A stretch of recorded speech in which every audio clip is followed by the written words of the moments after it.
Hi, it's Sam with Get Together. Super Bowl is coming up, and when I think of Super Bowl, I think of chicken wings. In today's episode, I'm going to show you how to make chicken wings that you don't need to fry and make it so crispy and tender you're just going to love it. So let's get started. We're going to start by boiling some water with some sea salt. While we wait for that to heat up, I'm going to cut the chicken wings. I have about 2 pounds over here. I'm going to discard the tip of the wing and just use the drumette and winglet, or also known as the flat. I find it's easier to cut between the drumette and the flat by disjointing the bones and cut in between. In order to get these wings super crispy, I'm going to parboil the wings for 7 minutes. This will help render the fat. This is also great if you want to make wings ahead of time to cut the cooking time in half when you bake. Once drained, make sure to pat dry the wings and get all the moisture out. This is an important step to have the wings crispy.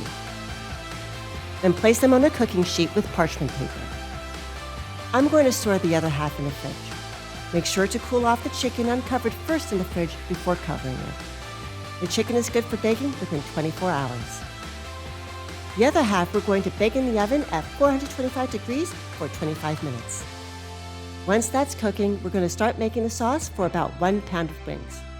We're going to use 1/4 cup of honey, 1/8 cup of low-sodium soy sauce, 2 cloves of garlic chopped, 1 tablespoon of grated ginger, and 1/8 cup of water. Get it to a boil and then simmer on low for about 10 minutes, then set aside. When your 25 minutes is up, turn the wings over and cook for another 10 minutes. Combine the wings and sauce together, add some scallions, and there you have it, crispy soy ginger garlic wings. If you haven't already, hit that bell to get notified on other Super Bowl appetizers that will be posted this week. Make sure to like and subscribe as it really helps support the channel. And please do comment below on what you'd like to see in future videos. Until next time, get together and enjoy.